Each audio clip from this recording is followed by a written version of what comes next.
The fluorescent lights buzzed overhead in the cramped locker room of Murphy's boxing gym, casting harsh shadows across rows of dented metal lockers. The air was thick with the smell of sweat, leather, and decades of testosterone-fueled ambition. It was 1987, and in this corner of Brooklyn, women weren't just unwelcome, they were practically invisible. Before we jump back in, tell us where you're tuning in from, and if this story touches you, make sure you're subscribed, because tomorrow, I've saved something extra special for you.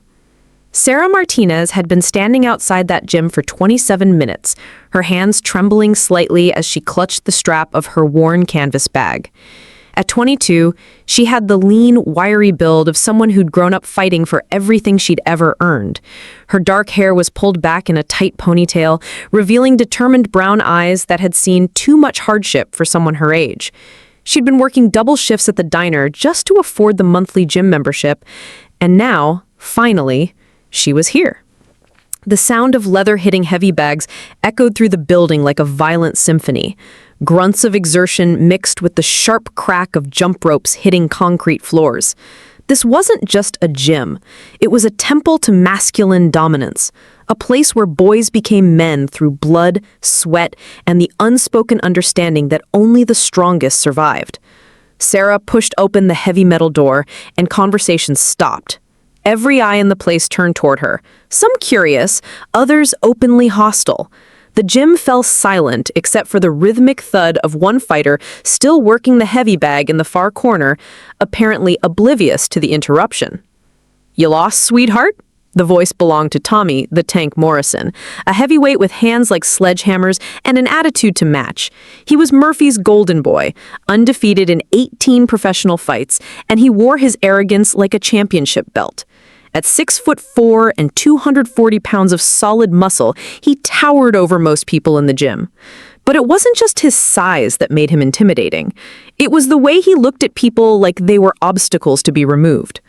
Sarah straightened her spine, meeting his gaze directly. "No, I'm not lost. I'm here to train." A ripple of laughter spread through the gym. Tommy's lips curled into a smirk that didn't reach his eyes. "Train? This ain't aerobics class, honey.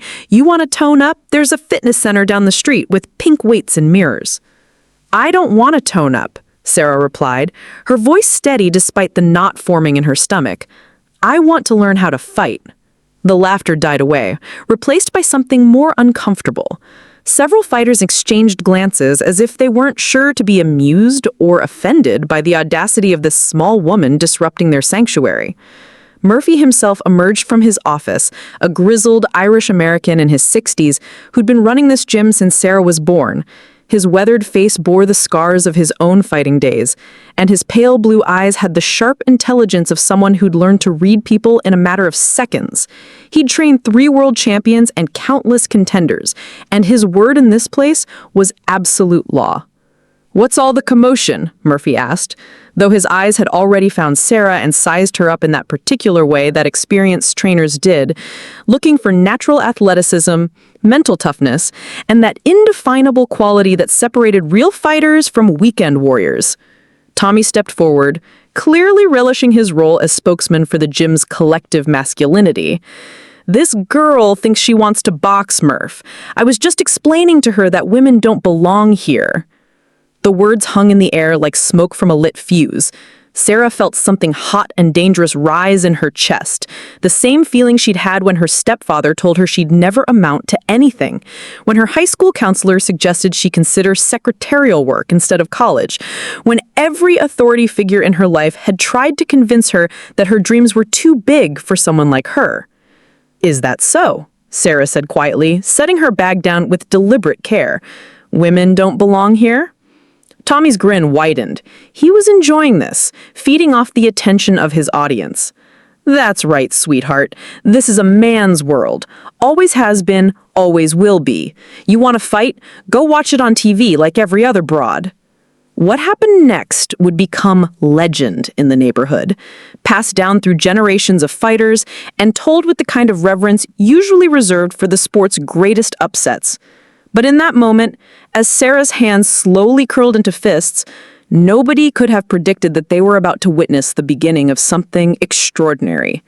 Sarah had been fighting her entire life, not in rings or gyms, but in the foster care system that chewed up and spit out countless kids just like her. She'd learned to defend herself in group homes where the strong preyed on the weak, where survival often came down to showing you wouldn't back down, even when the odds were stacked against you. She'd developed quick hands and quicker reflexes out of necessity, not sport. The gym remained silent, tension building like pressure in a steam engine. Murphy watched with the careful attention of someone who'd seen enough fights to know when violence was about to explode. Several other fighters had stopped their training entirely, sensing that something significant was about to happen. Tommy, still basking in what he perceived as his dominance over the situation, made his fatal mistake. He took a step closer to Sarah, close enough that she could smell the stale beer on his breath and see the cruel satisfaction in his eyes. "Listen here, little girl," he said, reaching out to pat her on the head like she was a lost puppy. "Why don't you run along home before you get hurt?" His hand never made contact. What happened in the next 3 seconds would shatter more than just Tommy Morrison's jaw. It would fracture every assumption about women in combat sports and send shockwaves through the boxing world that are still felt today. Sarah's right cross came from nowhere and everywhere at once. It started low, rising from her planted back foot, driving through her hips, transferring all the accumulated rage and determination of 22 years into a perfect arc of kinetic energy. Her knuckles connected with Tommy's jaw at the precise moment his guard was down, his hand still extended in that condescending pat. The sound was like a gunshot in the confined space of the gym. Tommy's head snapped back with sickening force, his feet actually leaving the ground for a split second before he crashed into the row of lockers behind him. The metal doors rang like church bells as his unconscious body slumped to the floor, a thin trickle of blood running from the corner of his mouth. The gym erupted into chaos. Fighters rushed forward, some checking on Tommy, others staring at Sarah in disbelief. Someone was shouting for ice, another for a doctor. Murphy pushed through the crowd, his experienced eyes quickly assessing the situation. Tommy was out cold, but breathing.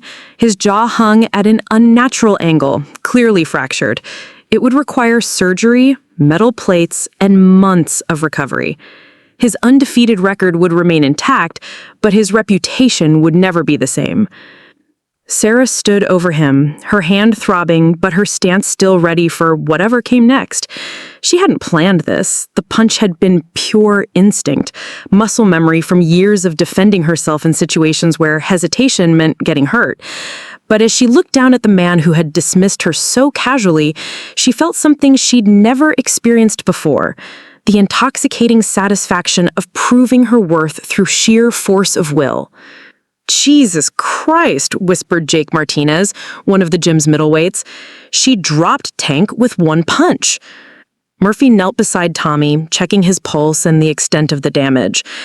As someone who'd seen hundreds of knockouts in his decades in boxing, he recognized immediately that this hadn't been a lucky shot. The precision, the power, the perfect timing.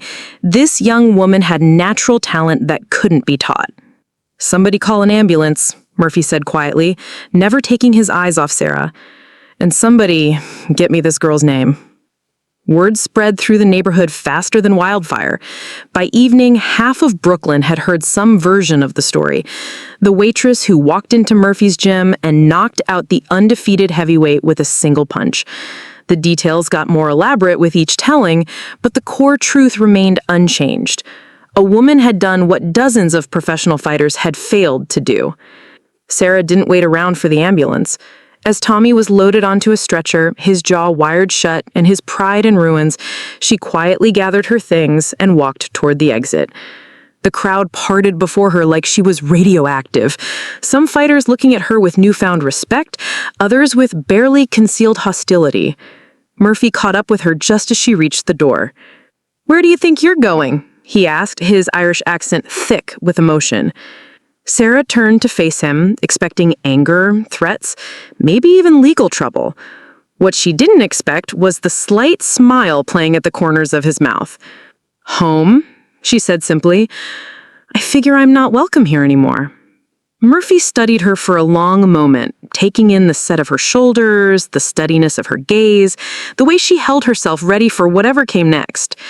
In his 60-plus years, he'd only met a handful of people with that kind of natural fighting instinct. That was either the stupidest thing I've ever seen or the most impressive. I'm still deciding which. Does it matter? Sarah asked. Your boy made it clear how you all feel about women in here. Tommy's not my boy, Murphy said sharply. He's an arrogant punk who just learned a very expensive lesson about respect. The question is, what do you want to do about it? Sarah frowned, not understanding what he was getting at. Murphy gestured back toward the gym, where the other fighters were still buzzing about what they'd witnessed. You just knocked out an undefeated heavyweight with one punch. You think that kind of talent should go to waste? You're offering to train me? Sarah couldn't hide the surprise in her voice. I'm offering to see what you're made of, Murphy corrected. That punch tells me you've got power and timing, but boxing isn't just about throwing one good shot. It's about strategy, endurance, technique. It's about taking punishment and coming back for more. It's about respect for yourself, your opponent, and the sport. Sarah looked back at the gym, where Tommy's blood was still being mopped up from the floor. She thought about the years of being told she wasn't good enough, wasn't strong enough, wasn't built for the battle she wanted to fight. What makes you think I can do this? She asked. Murphy's smile widened. Because you just did. The question is, can you do it again tomorrow and the day after that? And every day for the next 10 years, because that's what it takes to be a real fighter. Sarah extended her right hand, the same hand that had just changed her life forever. Murphy took it in his weathered grip, and she felt the calluses of 40 years of wrapping fighters' hands, working corner stops, and shaping raw talent into champions. When do we start? She asked. The answer came at 5:30 the next morning, when Sarah arrived at Murphy's gym to find the old trainer already there, cup of black coffee in hand, watching the sunrise through the grimy windows. You're 10 minutes late, he said without turning around. Sarah checked her watch, confused. Late for what? We never set a time. If you want to be a fighter, you're here before dawn. Every day, no exceptions. The work starts when everyone else is sleeping. Murphy finally turned to face her, his pale eyes serious. That's rule number 1. You want to hear the others? Sarah nodded, setting her bag down in the same spot where she'd stood 24 hours earlier. The gym looked different in the early morning light, less intimidating, more like what it actually was, a workspace for people serious about the craft of fighting. Rule number 2, you leave your ego at the door. What you did yesterday to Tommy was impressive, but it was also reckless. One lucky punch doesn't make you a boxer any more than swinging a hammer once makes you a carpenter. Murphy walked over to a speed bag hanging in the corner and gave it a few quick taps, the rhythm echoing through the empty gym. You want to learn to fight, or you want to learn to hurt people? What's the difference? Sarah asked. Fighting is skill, strategy, and respect for your opponent. Hurting people is about anger and revenge. Fighters have long careers. People who just want to hurt others usually end up hurt themselves. Murphy's voice carried the weight of experience, of having seen too many talented fighters destroy themselves through lack of discipline. Sarah considered this. I want to learn to fight. Good. Rule number 3, you train like your life depends on it, because in this sport, sometimes it does. Boxing isn't a game. Every time you step in a ring, you're risking everything. Your health, your brain, your future. The only thing that keeps you safe is preparation, technique, and respect for what you're doing. Murphy walked over to a storage closet and pulled out a pair of well-worn boxing gloves, hand wraps, and a jump rope that had seen better days. These belong to Maria Santos, first woman I ever trained back in '72. She wasn't as naturally gifted as you seem to be, but she had something more important, the willingness to work harder than everyone else in this gym. Murphy's pride in his former student was evident. She became a 2-time Golden Gloves champion and opened her own gym in Queens, still training fighters 30 years later. But before any of that happened, she had to learn the same lessons you're going to learn, starting with how to wrap your hands properly. For the next hour, Murphy put Sarah through the most basic fundamentals of boxing: how to stand, how to hold her hands, how to move her feet. It was tedious, repetitive work that bore no resemblance to the explosive moment of violence that had announced her arrival the day before. "This is boring," Sarah said, after spending 20 minutes just practicing her stance. "Good," Murphy replied. "If you're bored, it means you're paying attention to the details. Flashy stuff looks good in movies, but fights are won by people who've mastered the basics so thoroughly they become instinct." As the morning wore on, other fighters began arriving for their training sessions. Sarah was acutely aware of the stares, the whispered conversations, and the way that some men would stop their workouts to watch her fumble through elementary techniques. The weight of their attention was almost suffocating. "Ignore them," Murphy said, reading her discomfort. "Half of them are hoping you'll quit so they can say women don't belong here. The other half are hoping you'll succeed so they can brag about training in the same gym as the girl who knocked out Tank Morrison. Either way, their opinions don't matter. The only person you need to prove anything to is yourself." By mid-morning, word had gotten out that Sarah was back in the gym. A small crowd had gathered outside, pressing against the windows to catch a glimpse of the woman who had become a neighborhood legend overnight. Local reporters had started calling, wanting interviews. Someone had even suggested that a sports agent might be interested in meeting with her. Murphy saw Sarah getting distracted by the commotion and called for a water break. "Let me tell you something about fame," he said, leading her to his office where they could speak privately. "Yesterday, you were nobody. Today, everyone wants a piece of you. Tomorrow, if you're not careful, you'll be nobody again. Fame in boxing comes and goes faster than a knockout punch. But skill, real skill, that lasts forever." Sarah looked out the window at the growing crowd of curious onlookers. "I never wanted to be famous. I just wanted to learn how to fight." "Then focus on that. The rest is just noise." Murphy pulled out a training schedule written on a yellow legal pad. 6 days a week, 2 hours in the morning, 2 hours in the evening. Road work, technical training, sparring when you're ready. It'll take at least a year before you're ready for your first amateur fight, assuming you have what it takes to stick with it. Sarah stared at the schedule, the reality of what she was committing to finally sinking in. This wasn't just about proving a point or getting revenge on Tommy Morrison. This was about completely rebuilding herself from the ground up, dedicating every spare moment to a sport that she knew almost nothing about. "What if I'm not good enough?" she asked quietly. Murphy smiled, the first genuinely warm expression she had seen from him. "Then we'll find that out together. But I'll tell you this, I've been training fighters for 40 years, and I've never seen anyone with your natural power. The question isn't whether you're good enough, the question is whether you want it badly enough to do the work." Sarah looked at the schedule again, and then at the old trainer who was offering her a chance to become something she had never dared to dream of. "When do we start the real training?" she asked. "We already started," Murphy replied, and Sarah realized he was right. The real training had begun the moment she decided to come back after dropping Tommy Morrison. Everything else was just preparation. The first few weeks at Murphy's gym were a brutal education in humility. Sarah quickly discovered that natural power meant nothing without proper technique, and technique required thousands of repetitions to develop muscle memory. Her hands, soft from years of waitressing, developed thick calluses from hitting heavy bags. Her legs, which she'd always considered strong, turned to jelly after her first serious round of footwork drills. Murphy was a relentless taskmaster, but never cruel. He pushed her harder than she'd ever been pushed, but always with purpose. When she complained about the endless repetition of basic punches, he would remind her that Muhammad Ali threw the same jab 10,000 times before he threw it perfectly in a fight.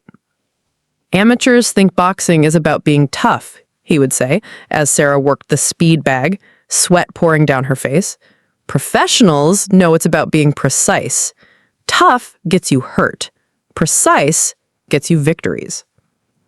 The other fighters in the gym gradually warmed to her presence, though acceptance came in stages. First came grudging respect for her work ethic. She arrived earlier and stayed later than most of the men. Then came acknowledgement of her improvement. Her form was getting cleaner, her combinations more fluid. Finally came the ultimate acceptance in any boxing gym. They started treating her like just another fighter, no different from anyone else grinding through their daily training. Well, almost everyone. There were still holdouts, men who saw her presence as an affront to their masculine sanctuary, but Murphy dealt with them in his own way, making it clear that anyone who couldn't handle training alongside a woman wasn't mentally tough enough to be a real fighter anyway. 6 months into her training, Sarah faced her first real test.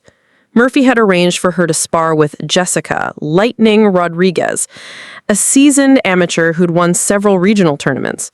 Jessica was smaller than Sarah, but much more experienced, with the kind of ring intelligence that could only be developed through years of actual competition.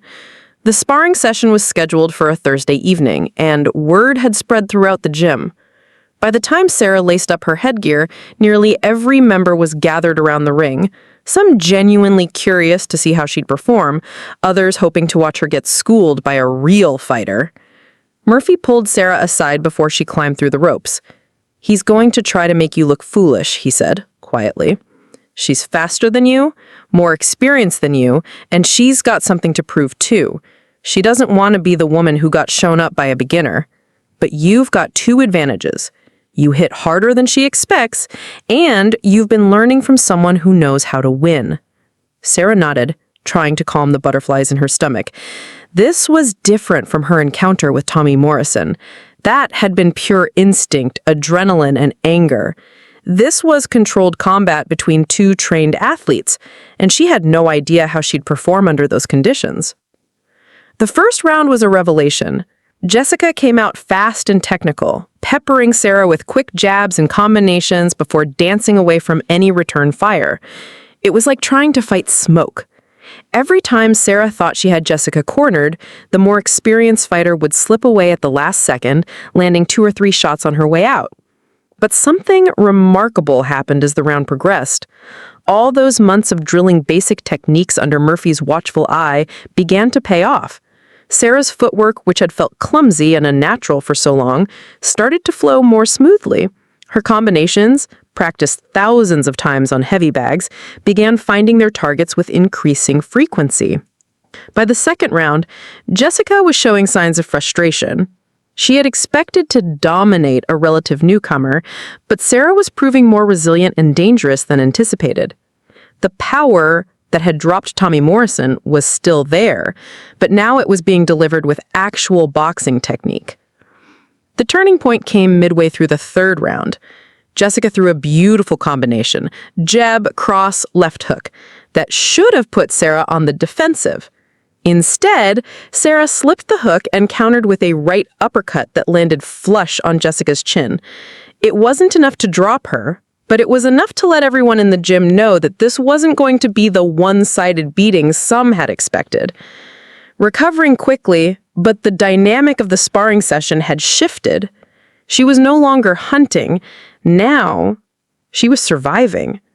Sarah pressed forward, using her size and power advantage to control the center of the ring. Her punches were still wild compared to Jessica's technical precision, but they were heavy and dangerous. The session ended after 4 rounds, both women exhausted but exhilarated. Murphy approached Sarah as they were removing their gloves, a grudging smile on his face. "You hit like a truck," she said, working her jaw carefully. "With proper training, you could be dangerous." It was the first time another female fighter had acknowledged Sarah's potential, and it meant more to her than all the newspaper attention and neighborhood fame. This was validation from someone who understood what it meant to be a woman trying to make it in a man's sport. Murphy was pleased with what he'd seen, but he was careful not to let Sarah get overconfident. "That was good," he told her as they walked to his office after the session. But Jessica was taking it easy on you. She could have whipped you down 3 or 4 times if she had really wanted to. We've got a lot more work to do." Sarah nodded, understanding that this was just the beginning. But for the first time since she'd walked into Murphy's gym, she truly believed she might have what it took to become a real fighter. Preparing and narrating the story took us a lot of time, so if you are enjoying it, subscribe to our channel. It means a lot to us. Now, back to the story. The phone call came on a Tuesday morning in late spring, just as Sarah was finishing her morning road work along the Brooklyn waterfront. Murphy's voice was carefully neutral, but she could hear the underlying excitement he was trying to suppress. "I just got off the phone with Mike Torino," he said.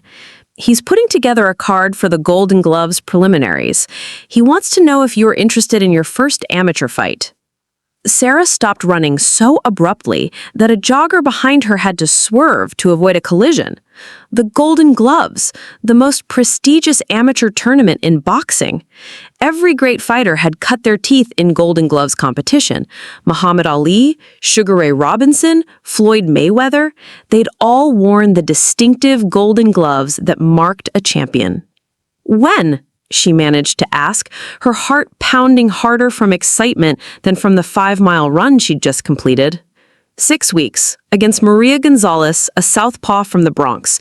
She's 12-2 as an amateur, but she's never faced anyone with your power. Murphy paused. "You ready for this?" 6 weeks? Sarah had been training for almost 8 months now, transforming from a complete novice into something resembling an actual boxer. But amateur competition was a different beast entirely. In the gym, she could take her time, work at her own pace, stop when she was tired. In the ring, with hundreds of spectators watching and judges scoring every exchange, there would be nowhere to hide. "I'm ready," she said, hoping she sounded more confident than she felt. The next 6 weeks were the most intense of Sarah's life. Murphy restructured her entire training program, focusing on the specific challenges she'd face against a southpaw opponent. Left-handed fighters posed unique problems for orthodox boxers. Their angles were different, their power shots came from unexpected directions, and they had a lifetime of experience fighting right-handed opponents, while most right-handers had limited experience against southpaws. "Southpaws are like left-handed pitchers in baseball," Murphy explained as they worked on defensive drills. "They're uncomfortable at first because everything feels backward. But if you can solve them, you've got a huge advantage because they're not used to being figured out." Sarah threw herself into the preparation with obsessive dedication. She studied videos of famous southpaw fighters, learning to recognize the subtle tells that preceded their favorite combinations. She practiced her footwork until she could pivot away from a left-handed power shot in her sleep. Most importantly, Murphy brought in several left-handed sparring partners to simulate the angles and timing she'd face against Maria Gonzalez. The transformation was remarkable. The woman who'd knocked out Tommy Morrison with a single wild punch was evolving into a technical boxer with genuine ring intelligence. Her combinations were becoming more sophisticated, her defense more solid, and her understanding of distance and timing more refined. But it wasn't just the physical aspects of boxing that Sarah was mastering.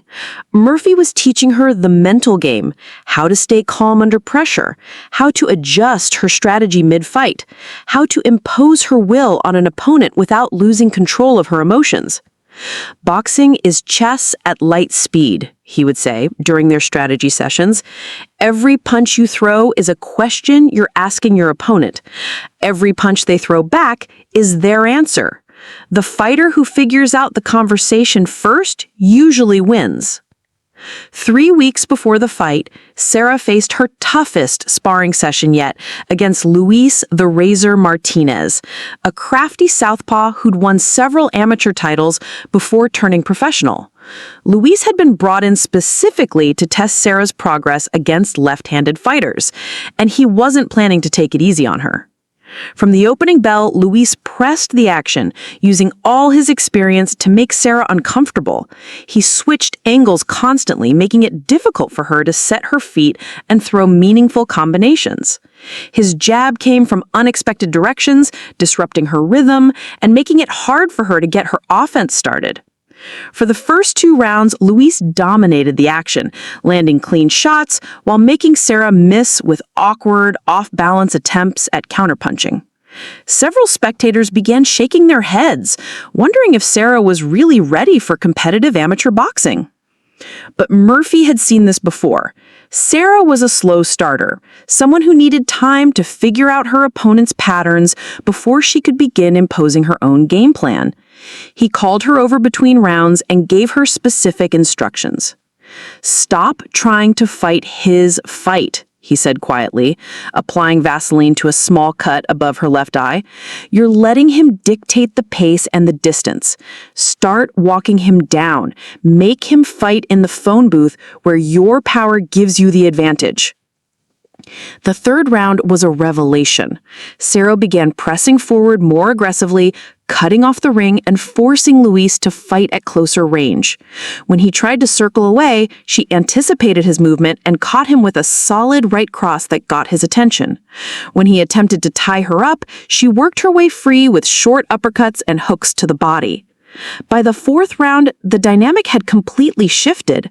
Luis, who'd been confident and aggressive early on, was now looking for ways to survive.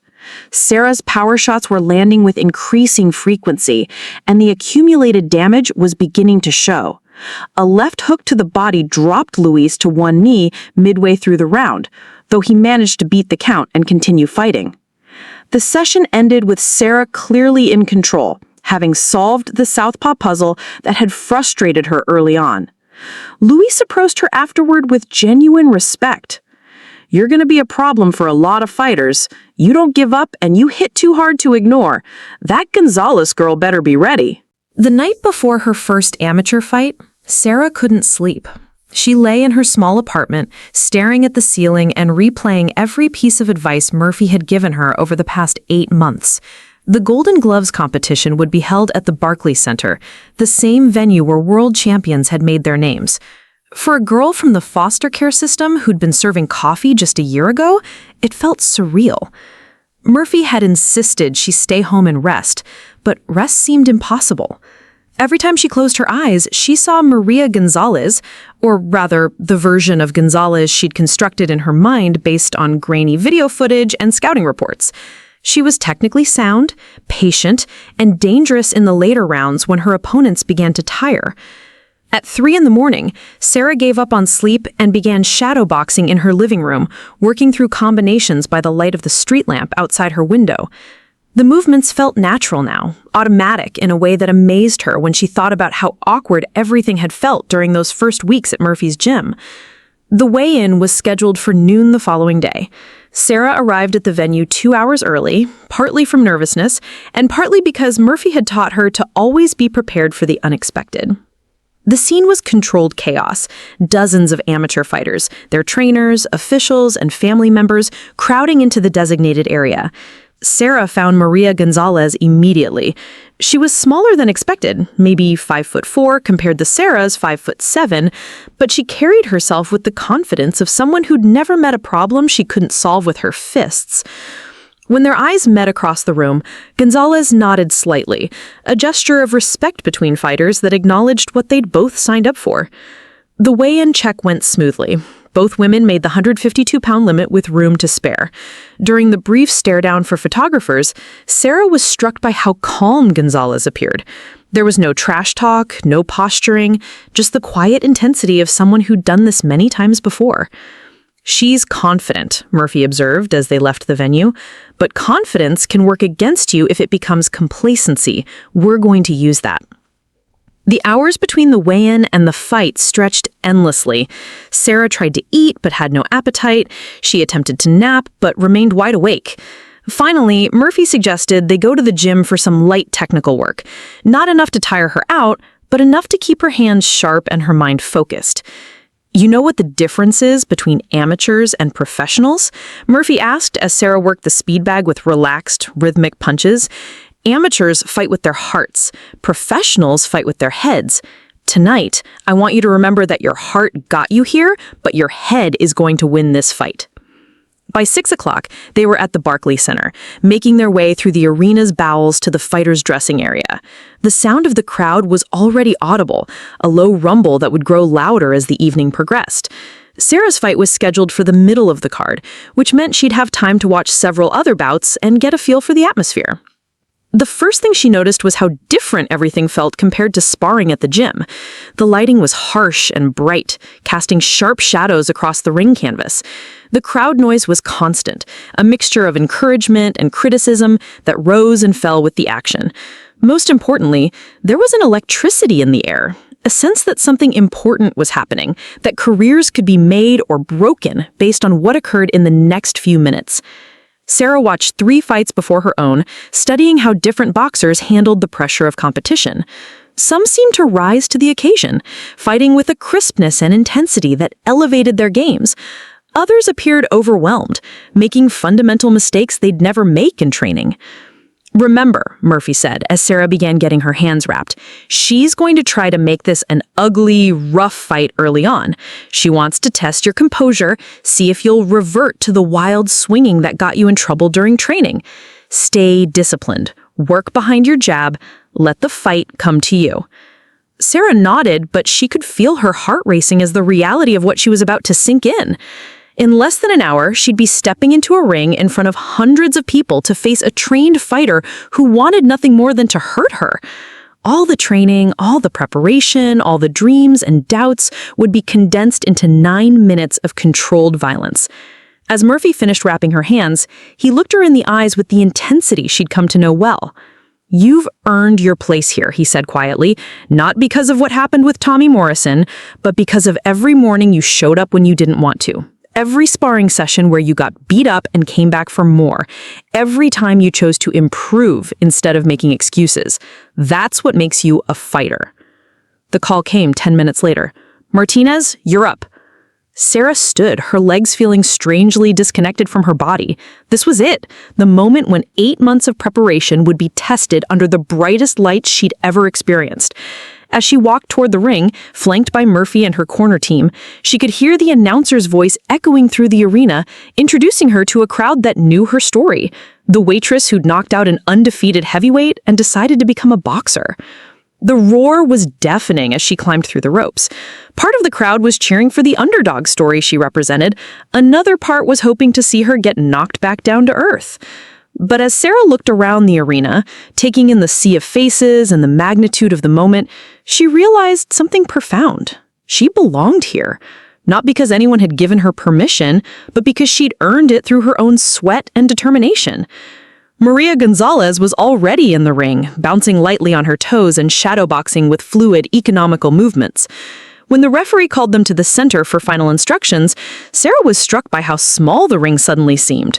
All those months of training, all that preparation would be distilled into this 20-foot square of canvas.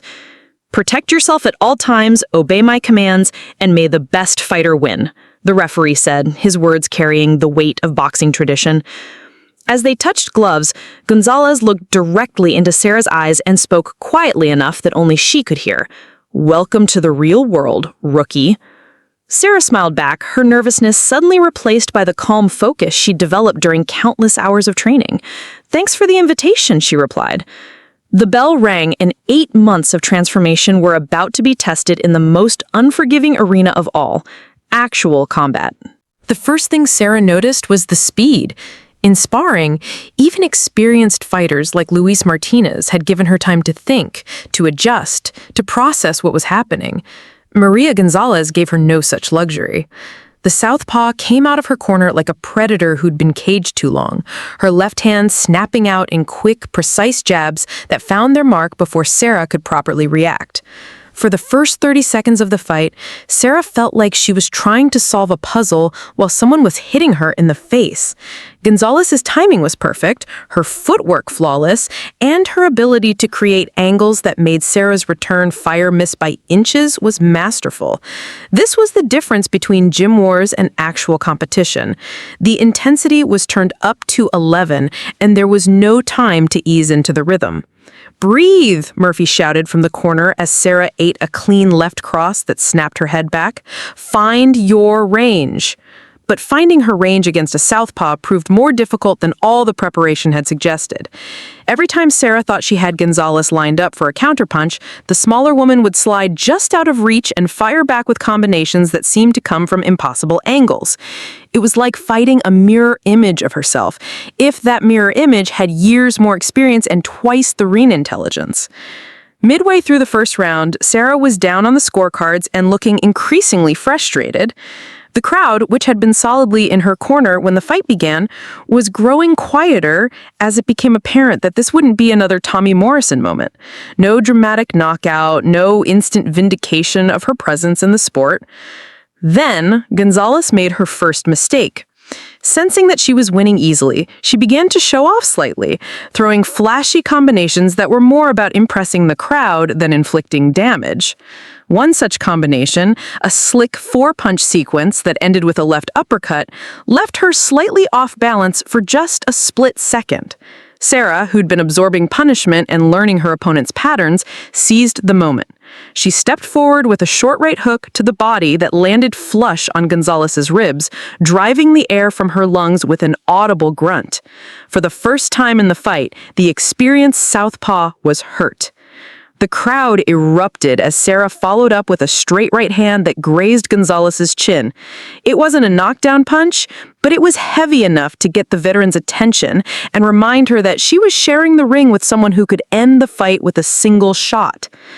Gonzalez immediately changed tactics, abandoning the flashy combinations in favor of more conservative boxing. She began to move more, tying Sarah up when she got too close, and generally making the remainder of the first round as ugly and difficult as possible. When the bell rang, both women had learned valuable lessons. Gonzalez now knew that her opponent could hurt her if given the opportunity. Sarah now knew that she could compete at this level, that months of training hadn't been wasted, and that her power was just as dangerous in a real fight as it had been in the gym. "Better," Murphy said simply as Sarah sat on her stool between rounds. "You're starting to see her. Now make her see you." The second round began with Sarah pressing forward more aggressively. Instead of waiting for Gonzalez to establish her rhythm, she began imposing her own pace on the fight. She cut off the ring more effectively, using her size and reach advantage to crowd the smaller fighter and force exchanges at close range where her power would be more meaningful. Gonzalez, for her part, was clearly adjusting her game plan. The easy victory she'd expected was turning into a genuine fight, and she was having to work much harder than anticipated to avoid Sarah's increasingly dangerous right hand. Her movement became more cautious, her punches more defensive in nature. The turning point came with 90 seconds left in the round. Sarah had been working the body consistently, following Murphy's instructions to take away her legs before you take away her head. The accumulated damage was beginning to show. Gonzalez's footwork was becoming slightly less fluid, her defensive reactions a fraction slower. That's when Sarah threw the best combination of her amateur career to that point. A jab to set up the distance, a straight right hand to the body that doubled Gonzalez over slightly, and a left hook to the head that landed clean and hard. Gonzalez didn't go down, but she staggered backward into the ropes, her legs momentarily unsteady. The referee looked closely, but waved the fight to continue, and Sarah pressed her advantage with the kind of intelligent aggression that Murphy had been drilling into her for months. Instead of rushing in wildly trying to finish the fight, Sarah maintained her composure and picked her shots carefully. She landed 3 more clean punches before Gonzalez could fully recover, each one precise and purposeful. When the round ended, there was no question who had won those 3 minutes. "Now you're boxing," Murphy said with satisfaction as Sarah sat on her stool between rounds. "One more round like that, and you'll have yourself a victory." But championship-level fighters don't give up easily, and Maria Gonzalez had not built her reputation by folding under pressure. As the third and final round began, she came out with renewed determination, knowing that she needed to either knock Sarah out or win the round decisively. The final round began with both women understanding that everything they'd worked for came down to the next 3 minutes. Gonzalez, trailing on the scorecards and facing the possibility of losing to a relative newcomer, abandoned her conservative approach and began pressing the action with the desperation of someone whose reputation was on the line. She came out firing combinations with bad intentions, her southpaw stance creating awkward angles that forced Sarah to constantly adjust her positioning. A sharp left hand caught Sarah high on the forehead, opening a small cut that immediately began bleeding. The crowd roared as Gonzalez followed up with a body shot that doubled Sarah over momentarily. For 30 seconds, it looked like the veteran's experience might be enough to turn the fight around. Gonzalez was throwing punches in bunches, forcing Sarah to cover up and weather the storm.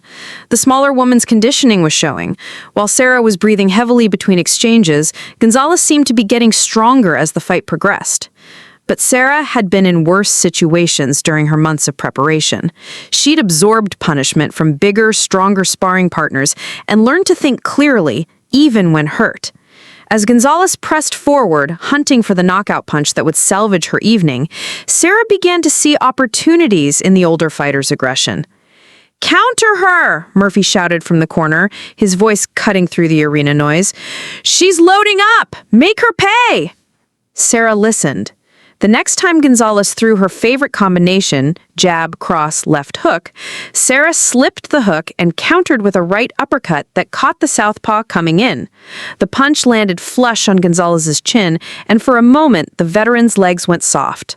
The crowd exploded as Sarah pressed her advantage, but instead of rushing in recklessly, she showed the ring intelligence that months of drilling had developed. She cut off Gonzalez's escape routes methodically, landing clean shots while avoiding the desperate counters of a hurt fighter.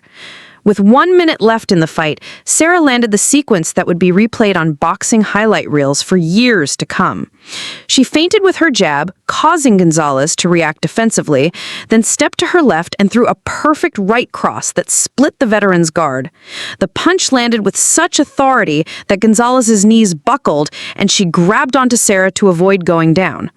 The referee briefly considered stopping the fight, but Gonzalez managed to convince him she was still capable of continuing. However, everyone in the arena, including Gonzalez herself, knew that the fight was effectively over.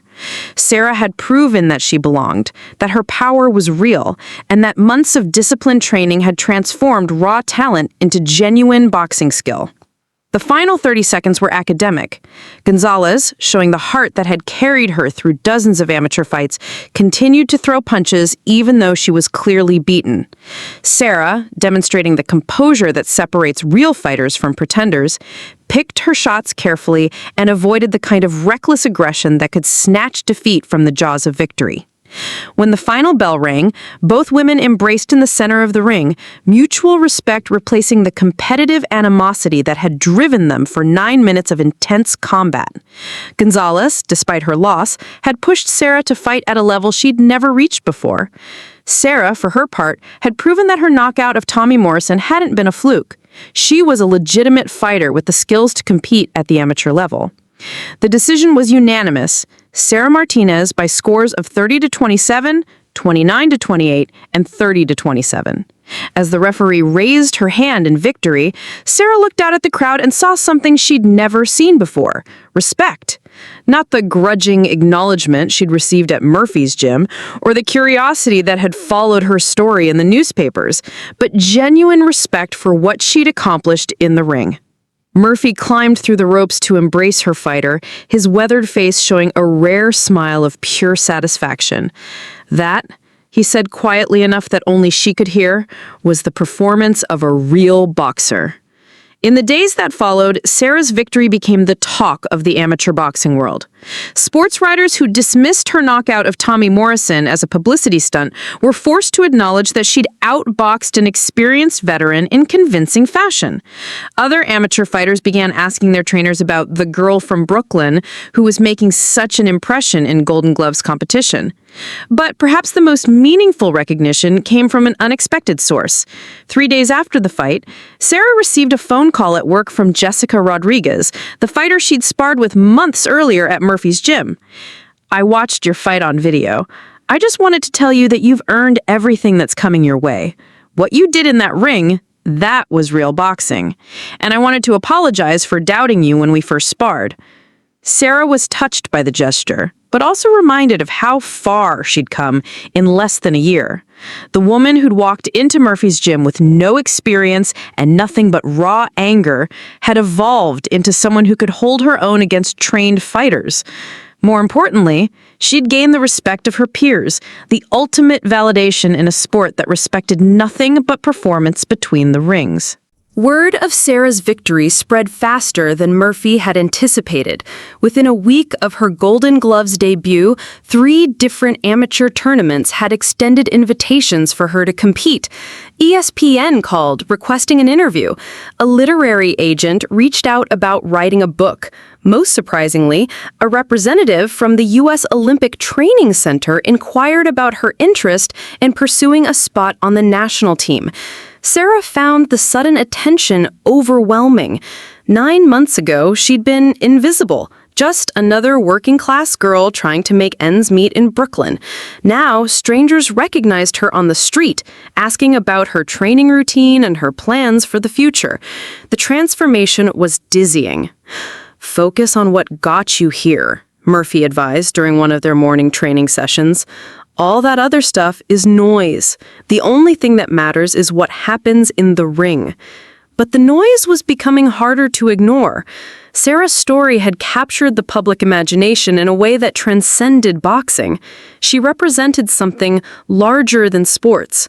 Proof that people could reinvent themselves completely if they were willing to do the work. Letters arrived daily from young women thanking her for showing them that they could pursue their dreams regardless of what others said was possible. The attention brought opportunities, but also complications. Sponsors wanted to associate with her story, offering endorsement deals that could supplement her waitressing income. Tournament promoters saw her as a draw who could sell tickets and generate media coverage. Everyone, it seemed, had an opinion about what Sarah should do next. The pressure intensified when a representative from a major television network approached Murphy about filming a documentary following Sarah's journey toward the Olympic trials. The money being discussed was substantial, enough to allow Sarah to quit her job and train full-time for the first time since beginning her journey. But Murphy was skeptical about the wisdom of courting that level of media attention. "Fame is a drug," he warned Sarah during one of their strategy sessions. "It feels good at first, but it can destroy your focus if you're not careful. Look at what happened to some of the young fighters who got too much attention too early in their careers."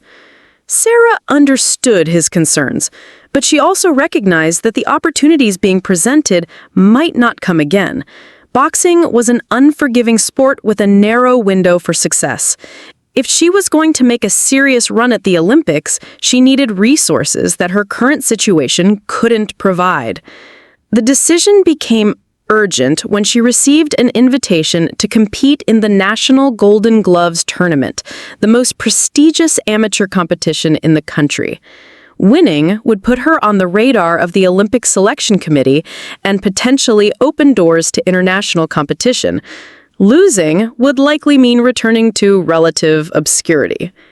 The tournament was scheduled for 3 months away, which meant intensifying her training regimen significantly.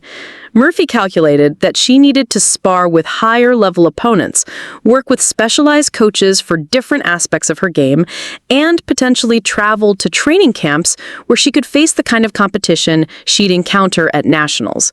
All of this required money that Sarah didn't have.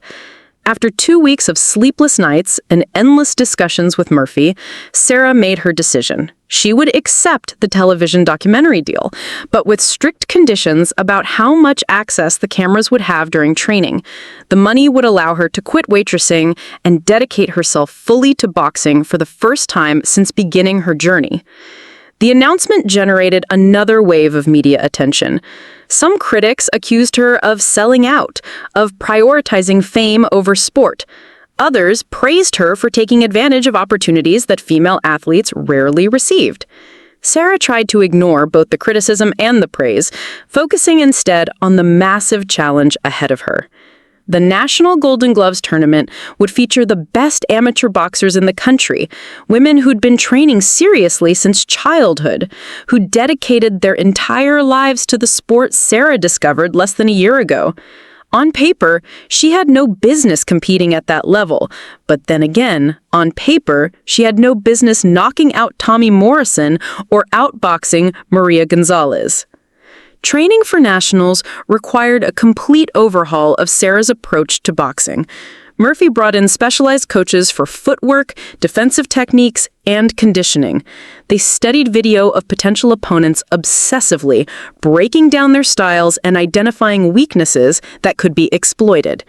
Most importantly, Sarah began sparring with a level of opponent she had never faced before, women who'd competed internationally and understood the subtle aspects of boxing that separated elite fighters from club-level competitors.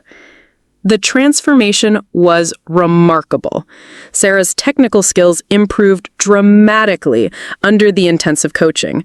Her understanding of ring strategy became more sophisticated. Most importantly, she developed the kind of mental toughness that allowed her to perform under pressure without being overwhelmed by the magnitude of the moment. But the real test would come when she stepped into the ring at nationals. Everything she'd worked for, everything she'd sacrificed, would be on the line against the best female amateur boxers in America. It was the kind of pressure that destroyed some fighters and forged others into champions. As the tournament approached, Sarah reflected on the journey that had brought her to this point. Less than a year ago, she'd been a waitress with no direction and no hope for something better. Now she was preparing to compete for a national championship with the possibility of Olympic selection hanging in the balance. The girl who'd walked into Murphy's gym seeking respect had found something much more valuable. She'd discovered what she was truly capable of when she refused to accept other people's limitations. The National Golden Gloves tournament was held in Las Vegas, a setting that felt both appropriate and surreal for someone who'd grown up in Brooklyn foster homes. The MGM Grand Garden Arena, where legendary professional fights had been decided, would host the amateur tournament that could change Sarah's life forever. Sarah arrived 3 days before her first scheduled fight, using the time to adjust to the desert climate and the overwhelming scale of the event. Nearly 200 of the best amateur boxers in the country had gathered to compete across multiple weight classes, representing decades of combined training and sacrifice. The level of talent was immediately apparent. These weren't gym fighters or local heroes, but elite athletes who moved and trained with the precision of professionals. Murphy had secured sparring sessions with several fighters from other weight classes, giving Sarah a chance to adjust to the speed and intensity she'd face in competition. The difference from her previous experience was stark. These women threw combinations with machine-like precision. Their footwork was flawless, and their ring intelligence was several levels above anything Sarah had encountered. "You belong here," Murphy reminded her after a particularly challenging sparring session with a two-time national champion. "Don't let anyone convince you otherwise. Your power is real, your heart is real, and your improvements over the past year have been extraordinary." Sarah's first opponent was Jennifer Walsh from Chicago, a southpaw with an impressive amateur record and experience competing internationally. Walsh was everything Sarah had been 9 months ago: technically sound, experienced, and supremely confident in her abilities. The fight would serve as a measuring stick for how far Sarah had truly come.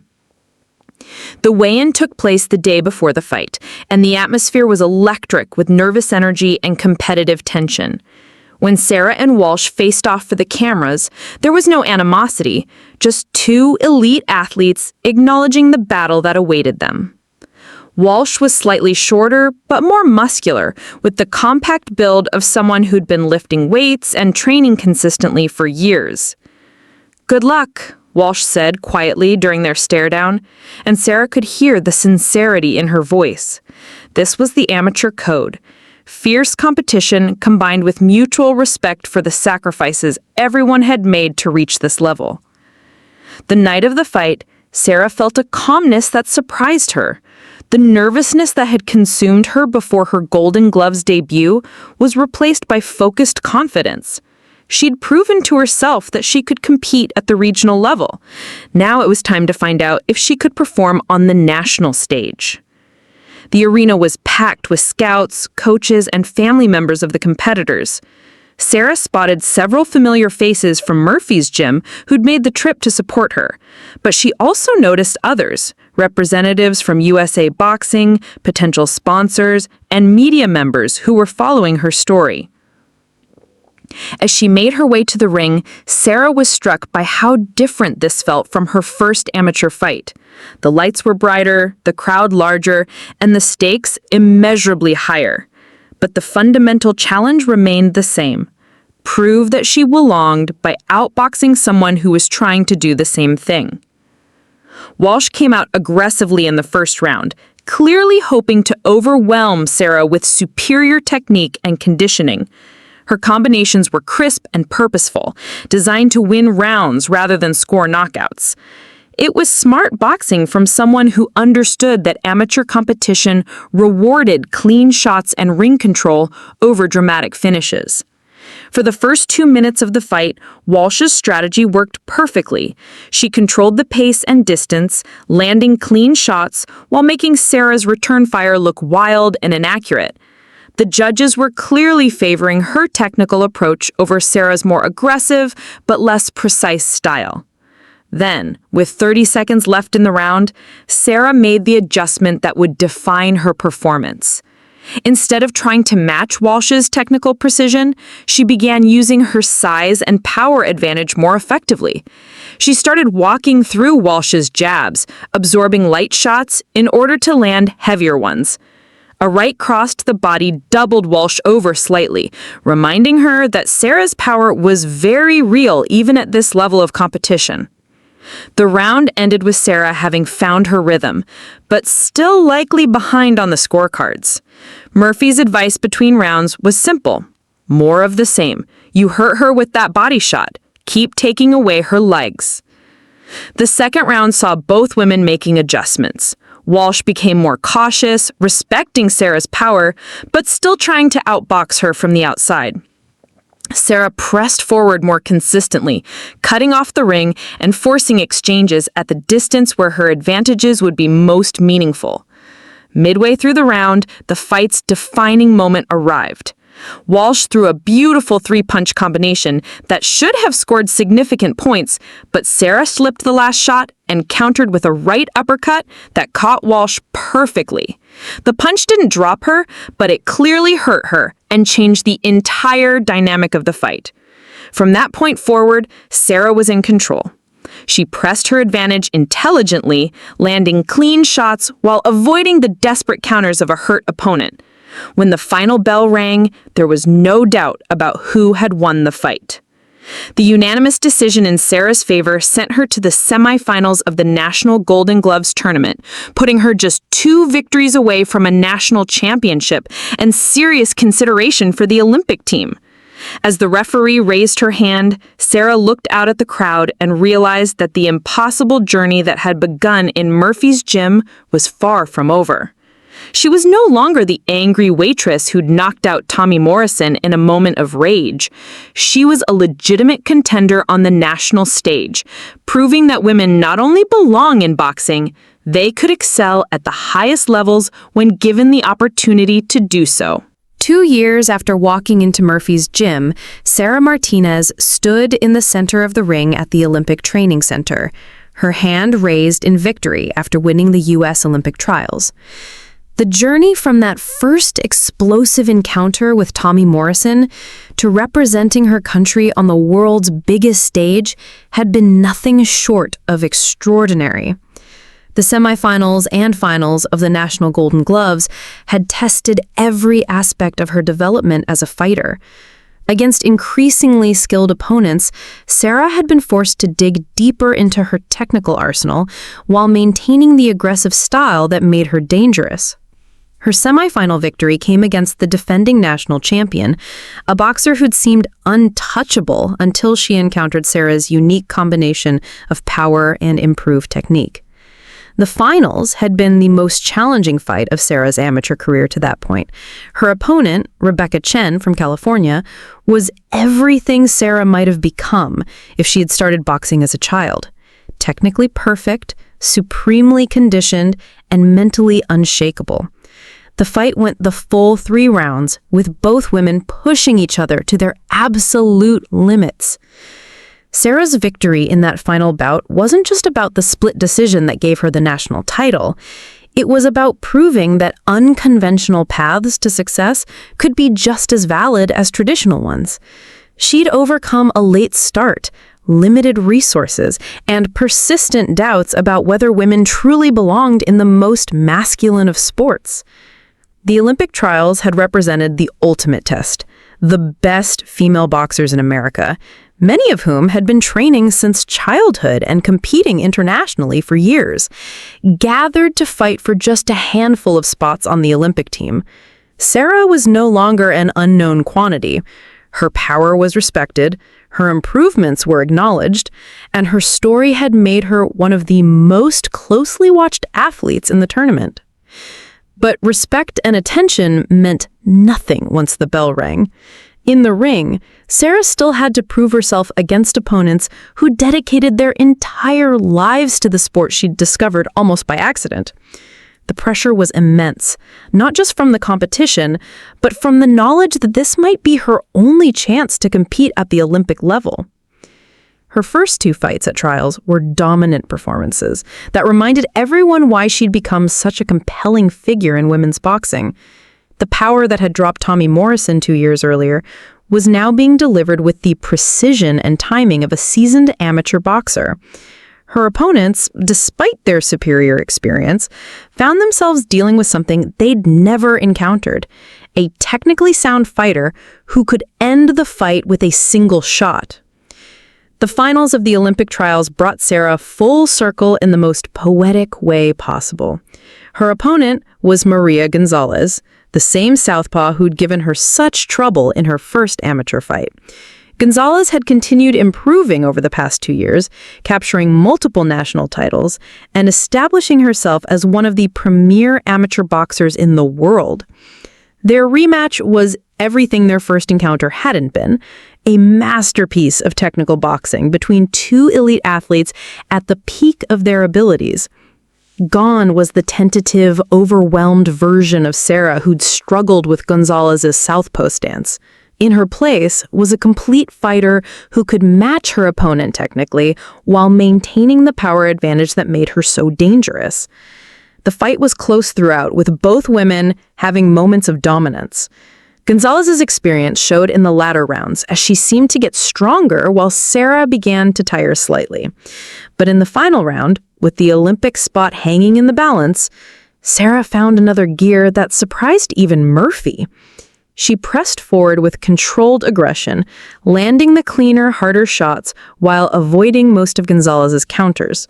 When the final bell rang, both women had given everything they had, but Sarah's hand was raised in victory. A split decision that sent her to the Olympics and validated every sacrifice she had made over the past 2 years. As Sarah stood on the podium at the Olympic trials, listening to the national anthem while wearing the Team USA jacket she'd dreamed about since beginning her boxing journey, she thought about everyone who doubted her along the way.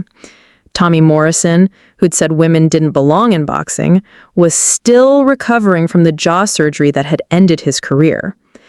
The gym members who'd initially resented her presence had become some of her biggest supporters. Most importantly, She thought about all the young women who'd reached out to tell her that her story had inspired them to pursue their own seemingly impossible dreams. The Olympics themselves would bring new challenges and opportunities. Sarah would face the best female boxers from around the world, women who had been training in national programs since childhood and competing internationally for years. But she was no longer intimidated by superior experience or conventional wisdom about what was possible. Standing in that Olympic village, preparing to represent her country in a sport that had once seemed completely foreign to her, Sarah realized that the most important victory hadn't been any particular fight. It had been the victory over the limiting beliefs that had constrained her life before she walked into Murphy's gym. She'd proven that women didn't just belong in boxing, they could excel at the highest levels when given the opportunity and support to develop their talents. The girl who'd been told she didn't belong had not only found her place, she'd carved out a space for countless other women to follow. Her journey from waitress to Olympian had become more than a personal success story. It had become proof that the only limitations that truly matter are the ones we accept for ourselves. Tommy Morrison's dismissive words, "Women don't belong here," had been transformed from an insult into a challenge that Sarah had answered definitively. She belonged wherever she had the courage to place herself, the discipline to prepare properly, and the determination to prove her worth through performance rather than promises. The fractured jaw had healed. The broken assumptions about women in boxing never would. Up next, you've got 2 more standout stories right on your screen. If this one hit the mark, you won't want to pass these up. Just click and check them out. And don't forget to subscribe and turn on the notification bell so you don't miss any upload from us.